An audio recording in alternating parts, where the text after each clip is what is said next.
Estamos entonces ya con la primera entrevista de este ciclo, el intendente Daniel Pacerini. Buenas noches, intendentes. Muchas gracias por acompañarnos en este primer programa. Virginia, Mariano, bueno, Julián y a toda la gente de Canal C, agradecerles la invitación. Un orgullo estar en este primer programa de un espacio en el cual obviamente se va a hablar de política, se va a hablar de los temas de la ciudad, de la provincia, de la nación, que son en definitiva los temas que nos interesan, pero orgulloso de participar de este primer programa y desearles mucho éxito. Ojalá que nos traiga suerte, como Mirta. Soy un poco más joven, pero... Sí, por supuesto. Intendente, esta situación en la que está ya en este tramo final de una reestructuración o de un foco económico un poco más despejado del gobierno nacional, ¿qué expectativas le genera? Y sobre todo si cree que con empezar de nuevo con el FMI, el gobierno tiene una chance de mejorar la calidad de las decisiones que está tomando. Bueno, más allá del resultado político, de las consecuencias políticas que deriven de este acuerdo, históricamente los acuerdos con el Fondo Monetario no fueron buenos para los argentinos y no trajeron buenas consecuencias políticas para quienes lo impulsaron. Llegar a un acuerdo, lo escuchaba recién en la apertura y coincido, no es una señal de fortaleza de un Estado tener que salir como se ha salido a buscar un acuerdo. Pero es cierto que es una necesidad del acuerdo por todas las consecuencias derivadas. Nosotros estamos viviendo en una provincia y en una ciudad que tienen una importancia estratégica y que este acuerdo traiga de una buena vez por todas certidumbre para no solo los mercados, sino para los financiamientos que necesitan los estados provinciales, y en este caso la Municipalidad de Córdoba, para poder desarrollar, para poder generar obras, pero sobre todo para financiar deudas contraídas anteriormente. Claramente que es una expectativa importante. Ojalá que las condiciones de este acuerdo sean lo menos perjudiciales para los argentinos.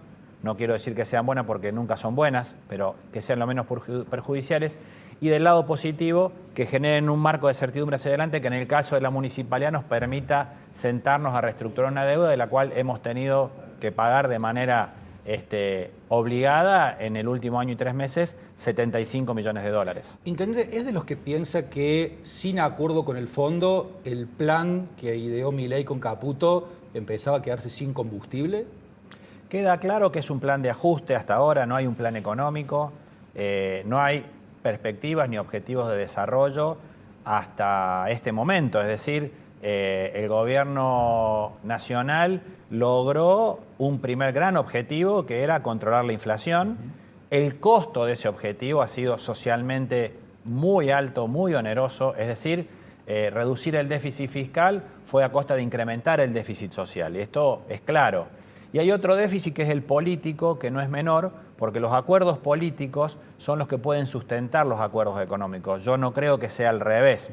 Quizá la economía ordene la política, pero la sustentabilidad de un acuerdo económico, y de hecho creo que las demoras en conseguirlo tienen que ver porque me parece que los acreedores no ven una sustentabilidad política. Ojalá que a partir de este acuerdo el gobierno empiece a delinear objetivos, empiece a cumplir con los compromisos adeudados que tiene con las provincias y con los municipios y empecemos a abrir otro horizonte. Vamos con esos acuerdos que necesita la nación permanentemente por su minoría legislativa. El peronismo cordobés siempre termina siendo estratégico a la hora de las votaciones y del quórum.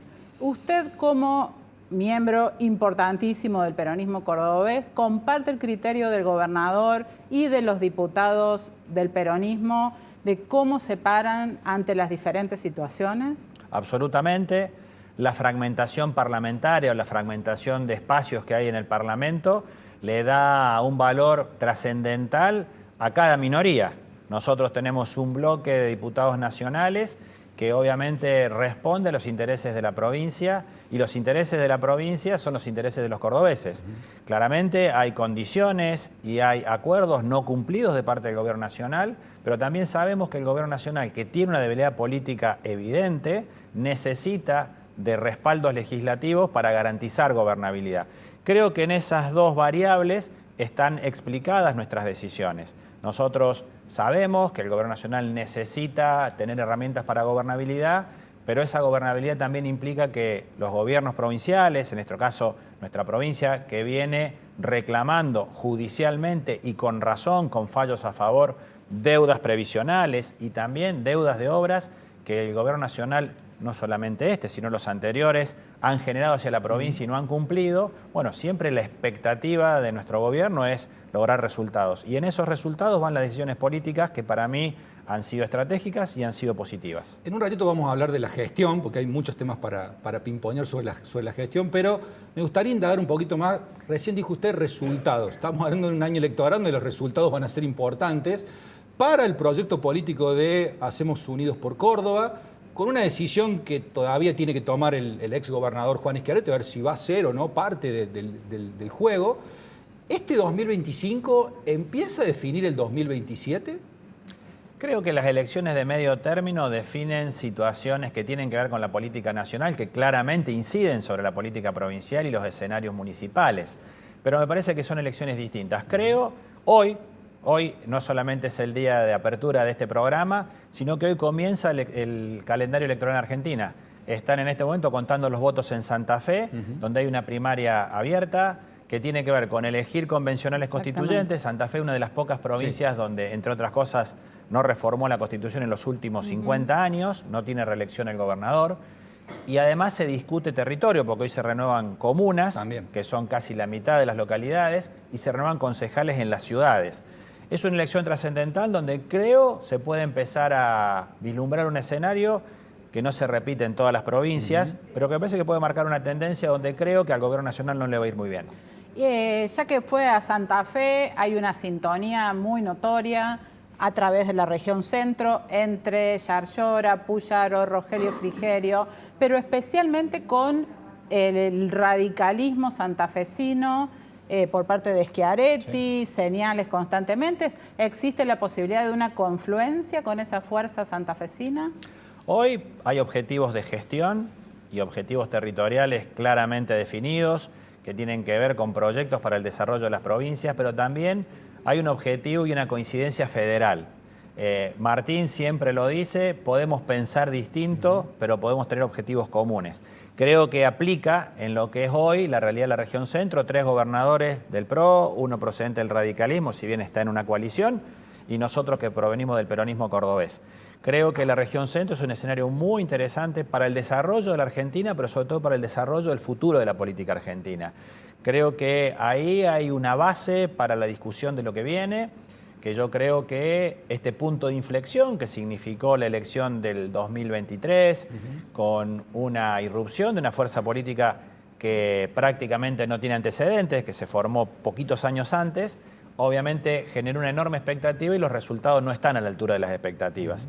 Y creo que sí, la exigencia de la gente, del electorado hacia la política no es la misma que había antes. Creo que se abre un escenario diferente y la confluencia de intereses de la gente, más allá de las procedencias partidarias, me parece que es un buen escenario para analizar y para proyectar. Intendente, hablando de escenarios, probables alianzas y demás, bueno, la fuerza que usted integra y la que es muy importante, en el 2023 tomó la decisión de sumar a extrapartidarios.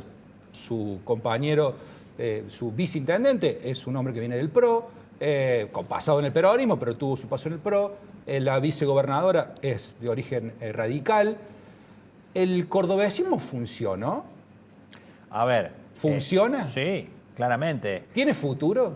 Nosotros tomamos la experiencia desde nuestro origen, que fue Unión por Córdoba, donde el gobierno que nos permite ser gobierno por primera vez de José Manuel de la Sota fue una confluencia de muchos partidos políticos con presencia fuerte de extrapartidarios en las candidaturas importantes y obviamente se fue dando en escenarios municipales, en escenarios departamentales, con legisladores que, no siendo nuestra procedencia, formaron parte de nuestro espacio. Y hoy, quizá con la expresión más importante, que es tener una vicegobernadora y un viceintendente que proceden fuera del peronismo, pero que claramente, bueno, en el caso de Javier viene de ser parte justamente del primer proceso electoral del 99, que era Unión por Córdoba, y bueno, y hoy obviamente vuelve a nuestro espacio ocupando un lugar importante. Para las listas próximas, de octubre próximo, ¿tenemos que esperar también candidaturas mixtas? A ver, la decisión de haber suspendido las PASO, primero creo que fue una buena decisión, no solo en materia económica, sino que también permite administrar mejor el tiempo para decidir la mejor estrategia. Dije recién, tenemos un escenario electoral ahora en abril en Santa Fe, va a haber un escenario importante, si bien es una elección de concejales, que son los legisladores de la ciudad autónoma, donde también se va a vislumbrar cómo se va moviendo la política nacional y eso nos permite a nosotros, con una ventaja comparativa, analizar cuál va a ser la mejor estrategia, pero más allá de quienes nos vayan a representar, el objetivo es seguir sosteniendo esta idea de una Córdoba pujante, una Córdoba protagonista y una Córdoba que hace 25 años viene desarrollándose, viene creciendo, viene sin déficit y viene demostrando que se puede hacer política de muchas maneras, pero de un solo resultado, que es gobernar para la gente. Antes de que Julián Cañas le haga una pregunta, quería consultarle si sí o sí, o es determinante, por lo menos personalmente para usted, que Juan Schiaretti sea la cabeza de lista de la propuesta del oficialismo provincial el 26 de octubre. Claramente Juan Schiaretti hoy es el mejor candidato que uno pudiera buscar o pudiera pensar para encabezar una lista electoral en este escenario y en cualquier escenario. ¿Y el pálpito suyo cuál es? Y la verdad, más que pálpito, el deseo de todos los peronistas de Córdoba, y me atrevo a decir de la mayoría de los cordobeses, sean o no peronistas, es que Juan Schiaretti sea protagonista. Pero además de apreciarlo, lo respeto mucho y creo que la decisión en política sobre todo es de la persona que debe ser protagonista y seguramente Juan en su momento se manifestará. Vos me preguntás una expresión de deseo y creo hablar en nombre de la mayoría de los peronistas de Córdoba y también me atrevo a decir de muchos peronistas de la Argentina que lo quieren a Juan Schiaretti protagonista. Julián. ¿Cómo le va, intendente? Muy buenas noches. En medio de la polémica por los contratados en la legislatura provincial, el viceintendente dijo días pasados que en el Consejo Deliberante hay más de 300 becarios que cobran entre 80.000 y 120.000 pesos y que realizan una tarea política, que no trabajan en el Consejo Deliberante en las cuestiones legislativas de la ciudad. Quería saber su opinión porque hasta ahora no ha opinado de este tema. Bueno, la palabra tarea política tiene tantas interpretaciones posibles como la política misma. Puedo hablar con responsabilidad porque me tocó ser viceintendente de la ciudad en los 4 años anteriores. Me tocó ser parte de un proceso que obviamente logró el objetivo de que el Consejo definitivamente recuperara el lugar de protagonismo que tenía que tener, pudiera tener la sede propia que se había empezado, que se había amagado muchas veces, pero también fuimos parte de una profunda transformación del Consejo. Hoy el Consejo Deliberante no condiciona el funcionamiento de las futuras administraciones porque prácticamente tiene muy pocos empleados de planta permanente y eso para mí es algo significativo porque las personas que entran a trabajar con la gestión se tienen que ir con la gestión. Para mí eso es trascendental en la política. Y la tarea política que hacen becarios, monotributistas y los asesores legislativos tiene distintos niveles de responsabilidad. La tarea política es acompañar en la gestión seguramente de cada concejal o de cada bloque de diversas maneras. Pero lo importante es que hay transparencia y que hay austeridad en lo que se gasta en el Consejo Deliberante de Córdoba y lo digo con conocimiento. En la cabeza de la gente está la palabra ñoqui. Está. Cada vez que se habla de casta, de gente que está en el Estado, sobreabundancia, lo primero que hay son ñoqui. ¿Cómo está esa situación en el Consejo? Si bien usted no está a cargo, ni mucho menos, pero es un hombre de la política que hace, 40 años que está haciendo política, como mínimo. ¿O me quedo corto? 25. Pero bueno, es inevitable asociar esas figuras con los pésimos antecedentes que hay a lo largo de la historia argentina y en muchísimos lugares. También tiene que ver con el desprestigio que lamentablemente muchos personajes le ocasionaron a la política. Aquí en Córdoba hubo diputados provinciales que vendieron una cárcel, acá se comieron 2 bancos, acá se llenó la municipalidad verdaderamente de muchísimos empleados que no tenían razón de ser. O sea, la política ha dado lugar a que la gente, el vecino, el ciudadano, piense mal. En este caso debo decir que no hay espacio para eso. Primero, porque en el caso de la figura de los becarios, muchos de ellos tienen una duración de 90 días, 180 días, en los cuales muchos de ellos, hay convenios con universidades, son pasantes. Es decir, reitero, puedo hablar con conocimiento de causa porque estuvimos allí y fuimos responsables de una transformación que significó darle el espacio que tiene que tener el Consejo y darle austeridad al funcionamiento que hoy se sostiene.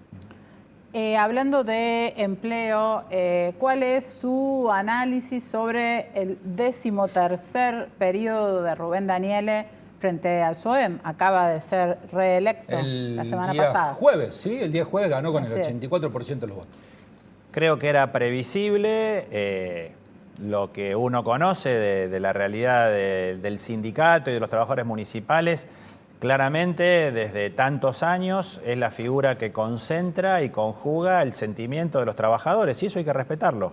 Eso nunca estuvo dentro de ninguna discusión y nosotros jamás interferimos e interferiremos en las decisiones de los trabajadores. Yo en eso soy muy respetuoso, porque así también exijo que se respeten las decisiones de quienes administramos los recursos de la municipalidad, que obviamente, más allá de las opiniones, debemos decidir por todo el universo de la ciudad y no solamente por el universo de los que trabajan en la ¿Qué municipalidad. paritaria cerraron con el SUEM?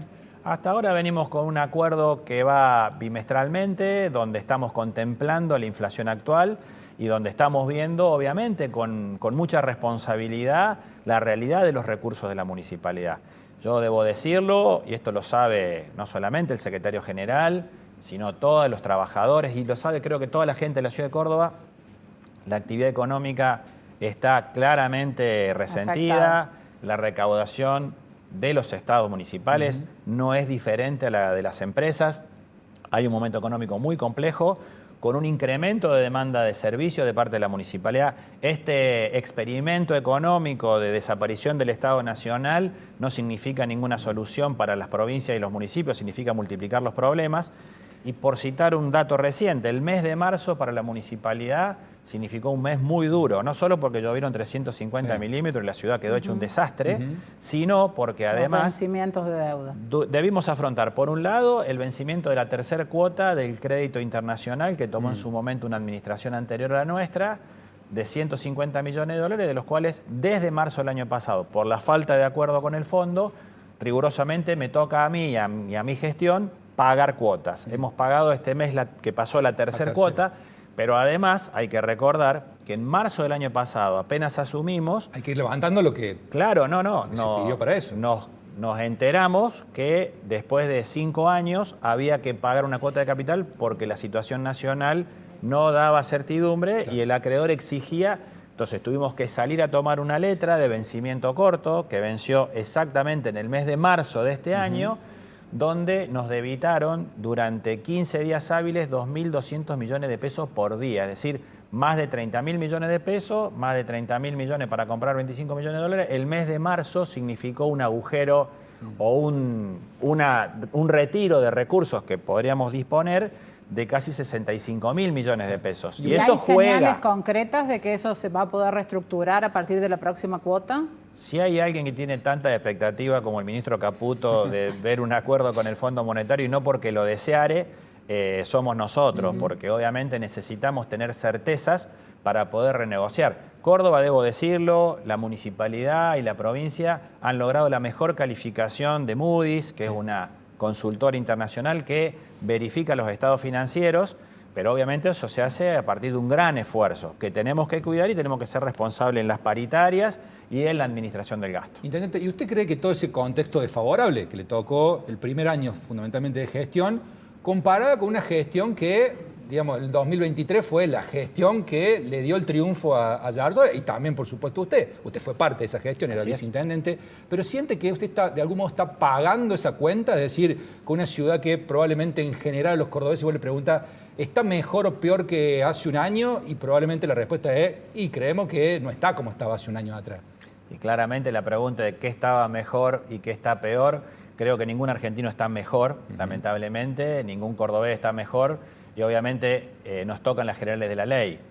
Claramente soy parte de la gestión y del proyecto político con Martín, me tocó ser viceintendente de él y claramente la ciudad estaba en un nivel muy bajo en materia de gestión, estaba destruida, abandonada y nosotros logramos recuperarla y sostener ese nivel de inversión es el desafío que tenemos. Nos tocó claramente asumir 2 desafíos en materia financiera que no estaban previstos en ningún cálculo el 10 de diciembre del 2023 cuando me tocó jurar. Pagar la deuda externa en dólares y asumir el déficit de un transporte que tenía subsidios nacionales, que tenía un impacto presupuestario calculado y el año pasado, entre deuda externa y déficit de transporte, nos tocó erogar 170.000 millones de pesos que no estaban previstos en el presupuesto, que los pagamos, que no generamos ningún estrépito financiero, pero que claramente salen del proyecto de obras y de servicios que uno quisiera tener.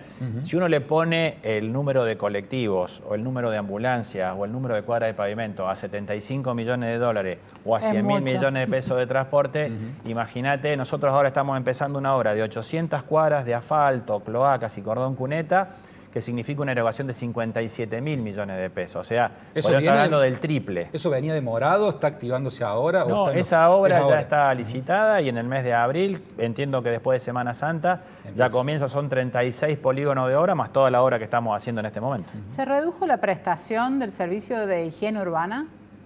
No, el servicio de higiene urbana está en este momento en una situación que también nos preocupa. Y acá voy a ser contundente y duro en una definición. Estamos padeciendo hoy un problema social muy grave que genera consecuencias también en eso. Y usted me va a decir, ¿qué tiene que ver una cosa con la otra? Lamentablemente cada vez es mayor la cantidad de personas o de grupos que obviamente desde buscar cosas para reciclar o lamentablemente a buscar comida, porque lo vemos, yo no soy hipócrita y no me gusta la hipocresía, obviamente generan lo que se llama diseminación y obviamente alrededor de los contenedores uno lo ve sobre todo los fines de semana, que cuando se atrasa un día la recolección porque es feriado o como pasó esta semana con el paro, uno lo ve de manera o sea, está diciendo que ya no es por reciclado, sino gente que busca comida. Claramente, y creo que lo vemos todos. No soy el único que lo ve. De hecho, esta semana ocurrió un hecho para mí muy triste, que cuando un camión compactador va a retirar un contenedor de basura, estuvimos a punto de ser parte de una tragedia, que reitero, es una tragedia social. Y en esto quiero ser enfático, no es un problema de higiene urbana. Estamos viendo un modelo económico, un experimento económico que está generando consecuencias terribles y que claramente no es solo responsabilidad de este gobierno nacional actual. La situación viene mal de antes y esto se está profundizando. Sí me preocupa por ahí la falta de sensibilidad, la falta de criterio político para no destinar recursos para eso. Me preocupa muchísimo porque soy el intendente de la ciudad y estamos generando... ¿Qué otras señales detectan esos síntomas de la crisis? Un incremento exponencial en la cantidad de lo que es demanda social, cantidad exponencial en la cantidad de consultas que tenemos en nuestros centros de salud. Para que ustedes tomen una dimensión, el año pasado, porque estamos viendo todos los números, tuvimos 1.100.000 consultas en los centros de salud periféricos, sin contar los hospitales. Los hospitales de pronta atención... ¿Y eso cuánto más es respecto del año pasado? Sí, un 40% más. Obviamente hemos puesto en marcha y recuperado el laboratorio de producción de medicamentos. Hemos hecho un buen trabajo de prevención para el dengue, que por suerte este año no fue un problema sanitario. Estamos transitando lo que hubiera sido la peor semana y evidentemente se ha hecho un buen trabajo de ordenamiento ambiental. Pero digo, jamás voy a venir acá a explicar con excusas una realidad. El servicio de higiene urbana tiene la misma cantidad de recolección y es más, hemos reforzado en el centro, en los corredores gastronómicos, los recorridos los fines de semana, porque obviamente se genera mayor cantidad de residuos. Pero hay una problemática que es evidente, es visible y reconocida por los prestadores y vista por nuestros inspectores. No es que se recoge menos, sino que lamentablemente se disemina más y eso, reitero y lo digo con mucho dolor, no es un problema ya solo de higiene urbana, sino que es un problema social. Intendente, ya que habla de uno de los servicios centrales, hablemos del otro, que es la prestación. Usted hablaba del déficit económico que le trajo el hecho de que se corten los subsidios a nivel nacional para financiamiento del transporte. Es otra área compleja, difícil, se ha achicado TAMSE, han entrado otros jugadores, pero no todos empezaron de la mejor manera. ¿Qué evaluación hace de eso y qué espera para el resto del año? Bueno, concretamente estamos tocando dos variables que en el presupuesto inciden muchísimo y que claramente la respuesta del servicio no está a la altura de lo que invertimos y de lo que uno quisiera tener. Esto es primordial y que no funciona bien desde hace tantísimos años. En ese sentido, nuestra decisión es claramente enviar un marco regulatorio que hemos enviado al Consejo, donde ahí sí me parece que hay diferencias sustanciales con el modelo anterior. No porque nos querramos hacerlo distinto, sino porque se terminaron los subsidios. Entonces hay que ir con un modelo que está en el marco regulatorio, que es con subsidio a la demanda. Después de muchos años hemos conseguido ser sujeto del derecho del Programa Nacional SUBE, hemos conseguido las validadoras para los coches, hemos tenido la oportunidad de que estas validadoras son multipropósito, es decir, uno va a poder usar todas las herramientas de pago. Entiendo que en mayo ya va a poder estar sirviéndose ese dispositivo, que ya está colocado en todos los coches, y en ese marco el objetivo es marco regulatorio y en 90 días estimamos ya tener el pliego licitatorio con el marco regulatorio aprobado. Porque el tema son las frecuencias, la gente está cansada de esperar las paradas. Mariano, la ciudad de Córdoba tiene, por extensión y por historia, una demanda de coches, que hoy el servicio está por debajo de esa demanda, y obviamente la cantidad de coches que faltan, si tuviéramos la disponibilidad económica, hoy no están en el mercado. Pero hay que esperar a que esté el nuevo sistema para que lleguen esos coches. No, nosotros la licitación está vencida, la prórroga posible se venció el 1 de marzo, entonces establecimos, utilizando lo que el marco regulatorio hoy vigente nos permite, que es realizar contratos precarios de 180 días, en este caso una primera empresa prestadora que es FAM, y ya ingresó una segunda que es IUS, sumadas a Coniferal y a TAMSE. TAMSE obviamente ha cedido las posiciones que en su momento debió tomar por la salida de ERSA y ya están distribuidas, o sea, TAMSE ha quedado con el corredor de trolebuses y está alquilándole los coches a estas dos empresas que son dos UTEs que se han conformado. La expectativa es que en estos 180 días la exigencia que le planteamos a estas empresas es que cubran la cantidad de coches y las frecuencias. Desde el 1 de marzo a la fecha hemos notado un incremento en la cantidad de coches que todavía no cubren el 100% del objetivo, pero que está mucho mejor que el 1 de marzo. Estimamos que en el mes de mayo debería estar el sistema funcionando al nivel de demanda que las frecuencias nos exigen y trabajar y llegar al nuevo pliego licitatorio con una oferta mejor y obviamente con un sistema que tiene que ser para los próximos 10 años moderno, que permita todas las plataformas de pago, que sea con subsidio a la demanda y que sea sustentable. Bueno, últimas dos, ¿te parece? Exactamente. ¿El del azotismo sigue existiendo? Acá tenés un del azotista. Sí, pero lo tengo al frente mío, pero yo le pregunto. A ver, yo siempre me río porque siempre debe ser muy difícil para los periodistas bonaerenses hablar del quichilofismo. Sí. No, me río porque obviamente del apellido de un conductor o de un espacio generalmente se genera, a veces por simplificación. Exacto.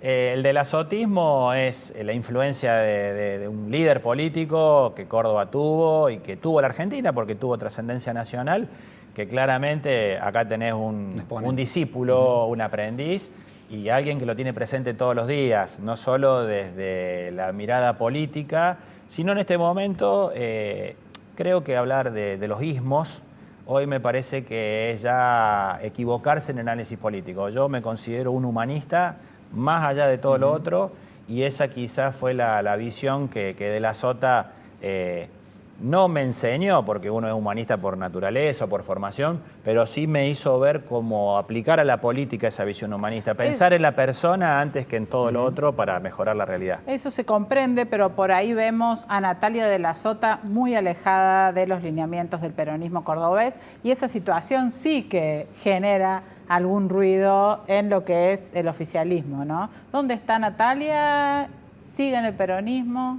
Natalia es parte del peronismo de Córdoba, más allá de circunstancias puntuales, donde obviamente ella misma lo expresa. Yo creo que es parte del peronismo de Córdoba, representa cabalmente muchos de los valores que nosotros expresamos, y reitero, yo creo que el peronismo de Córdoba y el espacio más amplio que desde el peronismo de Córdoba se ha conformado, tiene muchos dirigentes que han demostrado trayectoria, que a veces discutiendo desde lugares distintos terminamos en un proyecto común y que hemos mostrado resultados. Creo que Córdoba en 25 años es una provincia que está mucho mejor que hace 25 años y que está mucho mejor que muchas otras provincias donde quienes hoy están en la oposición de Córdoba nos dicen, che, mirá cómo hacen en Santa Fe, y hoy Santa Fe no está mejor que Córdoba, y a mí no me pone contento, ojalá todas las provincias que estén bárbaras, pero Córdoba es un modelo donde la construcción política, que sí empezó José Manuel de la Sota con una visión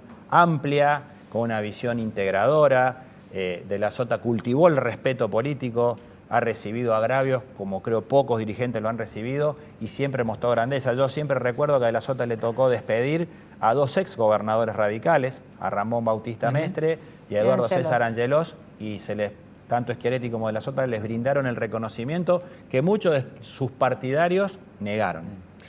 Lo último, Ultimísima. y esta es fácil. ¿Ya tiene un favorito para que lo suceda en el 2027?